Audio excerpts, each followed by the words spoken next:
Gold medal वाली बहू। सपना के पिता एक गरीब किसान थे। माँ पिता खेत में काम करते तो पीछे से सपना गांव के बच्चों के साथ हॉकी खेलती। एक दिन शाम को, सारा दिन खेलती रहती है, ये नहीं कि छोटे भाई को संभाले। माँ पता है, मैंने आज हॉकी में पास के गांव के लड़कों की टीम को हरा दिया। अरे वाह वाह मेरी बेटी, शाबाश। ये ले कर रुपया, जा जाकर टॉफी खा ले। सपना खुशी से पिता के गले लग जाती है और बाहर चली जाती है। अरे तुम इसको बिगाड़ रहे हो, मैं ना इसकी शादी ही करा दूंगी। ऐसा कैसे शादी करा देगी? हाँ, अभी तो उम्र खेलने की है। माँ बड़बड़ करती वहां से निकल जाती है। लेकिन शाम को उन लोगों के घर कुछ लोग आते हैं। अरे राम सुखिया, जरा ये तो बतलाओ, सपना के बारे में क्या सोचा है? अरे क्या सोचना है मास्टर जी, पढ़ रही है, जितना पढ़ सकती है पढ़े, फिर शादी करवा देंगे, कोई अच्छा सा गांव का ही लड़का देख लेंगे। अरे तुम तो उसके पिता हो, तुमको कुछ नहीं पता? माँ घबरा जाती है। अरे का मास्टर जी, का पता नहीं, का हो गया? हम तो इनसे पहले ही बोल रहे थे कि लड़की की जात है, संभाल लो। अरे भाभी जी, आप भी ना कभी अच्छा भी सोच लिया करो।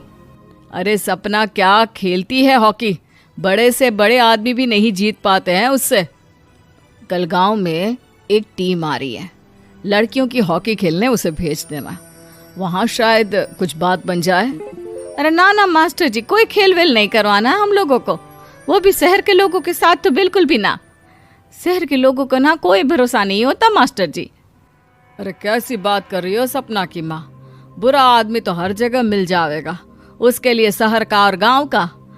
हाँ हाँ मास्टर जी, हम लोग तैयार हैं, कल आ जाएगी सपना वक्त से। माँ के लाख मना करने पर भी पिता सपना को हॉकी टीम के लिए भेज देते हैं। शाम को सपना वापस आती है, लेकिन लट के मुंह से। और क्या हो गया, मार खाई हो का? कौन मारेगा हमें? कोई मार वार खाकर नहीं आए। अरे फिर शकल पर 12 क्यों बजे हैं, बताओगी? देखो माँ, आप समझोगी नहीं, बताकर फायदा क्या है? अरे बिटिया रानी, हम तो समझेंगे ना, हमें ही बता दे। सपना पापा के गले लग जाती है। पापा, मैं ना सिलेक्ट हो गई हूँ भारत की हॉकी टीम में खेलने के लिए। अरे वाह, ये तो बहुत ही खुशी की बात है मेरे बच्चे। फिर मेरी गुड़िया काहे परेशान है? पापा, मुझे दिल्ली जाना पड़ेगा आगे की प्रैक्टिस के लिए। माँ जो सारी बात सुन रही होती है, जोर से चिल्लाती है। एक पैसा नहीं है मेरे पास, समझे? कुछ नहीं दूंगी। शादी के लिए लड़का फाइनल भी कर दिया है, कल्ले का बेटा, वो शादी कर लेगा तुमसे। सपना पिता की ओर देखती है। अरे देख सपना, खेलने दिल्ली जाना है तो सिर्फ इसी शर्त पे कि आकर कल्ले से बेटे से चुपचाप शादी कर लेगी, बोल। अरे ठीक है ना, कल्ले का बेटा तो बहुत ही समझदार है, सरकारी नौकरी है उसकी, मान गया वो तो सपना शादी कर लेगी। सपना भी धीरू, जो कि कल्ले का बेटा था, उसे जानती थी। वो मन ही मन सोचती है कि शादी तो वैसे भी होनी है, लेकिन माँ की ये शर्त मान गई तो जीवन जीने का एक मौका तो जरूर मिलेगा। हाँ, मुझे मंजूर है। हाँ, तो कल मैं उन लोगों को बुला लूं? पिता और सपना दोनों एक दूसरे को देखते हैं। अब माँ ठीक है ना, बुलाने की क्या जरूरत है, वो लोग पसंद कर रहे हैं ना मुझे, वही ठीक है। बस आप तो मेरा दिल्ली का बैग पैक कर दो। सपना दिल्ली जाती है, दिल्ली टीम के लिए खेलने के लिए। सपना खूब अच्छा खेलती है और गोल्ड मेडल जीत कर आती है। जब वो गांव आती है तो उसका जोरदार स्वागत होता है। हर कोई सपना सपना चिल्ला रहा होता है। और सपना के पापा, तुम्हारी बेटी ने तो गांव का नाम रोशन कर दिया है। गांव की तरफ से तुम लोगों को गांव में पक्का मकान और सपना को परिषद में पक्की नौकरी देने के लिए हम तैयार हैं। अरे वाह वाह, पक्का मकान, ये तो बहुत अच्छी बात है, लेकिन सपना की नौकरी नहीं चाहिए हमें। हाँ, कैसी बात कर रही हो सपना की माँ? लड़की की नौकरी रहेगी तो अपने पैरों पर खड़ी रहेगी, किसी के आगे झुकने की जरूरत ना पड़ेगी। अरे चुप रहो, हम तो नौकरी ना करते हैं, पर मजाल है कि किसी के आगे झुके हो। ना ना, हमारी बेटी नौकरी नहीं करेगी। पिता लाख समझाते हैं लेकिन माँ नहीं मानती।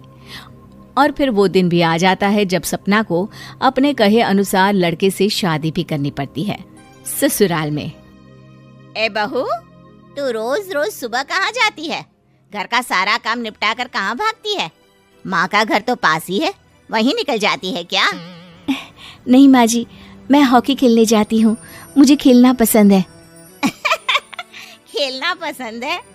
अरे कैसी बात कर रही है बहू, शादी के बाद तो कोई लड़की खेलती फैलती नहीं है, वो घर का काम काज देखती है। सपना कुछ नहीं कहती। वो एक रोज कमरे में अपनी अलमारी ठीक कर रही होती है कि तब सुनो, वो जो लटक रहा है ना, क्या बोलते हैं उसे? मेडल। सपना पति की बात सुनकर खुश हो जाती है, उनके पास जाती है। मैं सोच ही रही थी कि तुमने कभी पूछा क्यों नहीं। ये मेडल है, मैंने जीता है, पता है, हॉकी में। बड़ा मैदान, बहुत से लोग, 2 टीम और फिर शुरू होता है जुनून। पता है, लगता है जैसे बस जिंदगी यही है, खेलते रहो, भागते रहो, दौड़ते रहो और लक्ष्य को पालो। सुनो ना, मैं ना भारतीय टीम के लिए खेलना चाहती हूँ। माँ, यहाँ तो आ जरा। सपना हैरान हो जाती है कि ये क्या हो गया, पति अचानक से माँ को क्यों बुला रहा है। हाँ बेटा, क्या हो गया? काहे गला फाड़ रहे हो? माँ, ये सपना क्या कह रही है?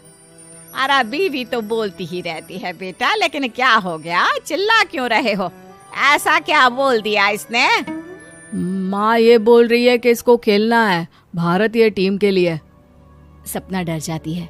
नहीं माँ जी, मैंने कहा कि मैं चाहती हूँ कि वो मैं बोला था ना, शादी के बाद कोई खेलता नहीं, घर का काम काज देखता है, लेकिन फिर भी।